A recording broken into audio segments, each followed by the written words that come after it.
Hi guys, তো আজি বহুত বতাহ মাৰি আছে।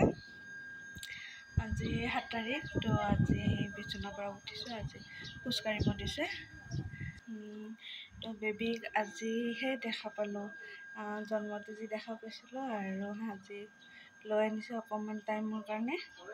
তাৰপিছত আৰু লৈ গৈছে। এতিয়া বেবী ৰুমতে আছে। হয়তো কাইলৈ ঘৰলৈ যাব দিব। সেয়াই মানে ইমাৰ্জেঞ্চি এডমিট হ'ব লগা হ'ল। 36 উইকছ প্ৰেগনেঞ্চি 36 উইকছ চলি আছিলহে।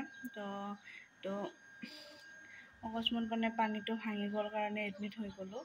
তো ৰাতি 5 তাৰিখে এডমিট হ'লোঁ। ৰাতি ল'ৰা এজন হৈছে।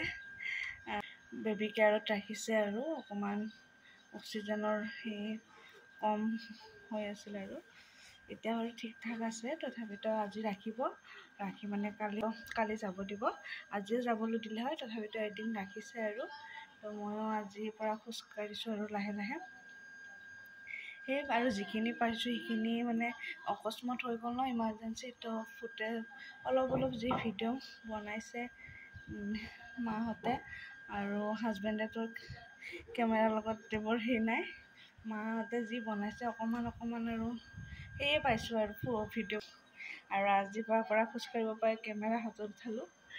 এতিয়া ভাল লাগিছে অকণমান ফ্ৰেছ হাৱা খাই। সেয়াই আৰু যাব পাৰিলে আৰু ভাল লাগিলে হয় ঘৰত।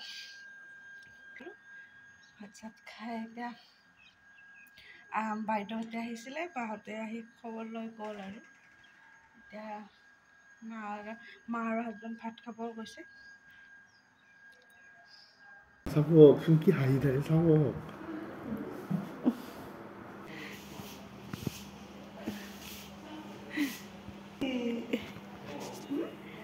কৃষ্ণ হয় কৃষ্ণ খুবই জানে বাপেকৰ নিচিনা।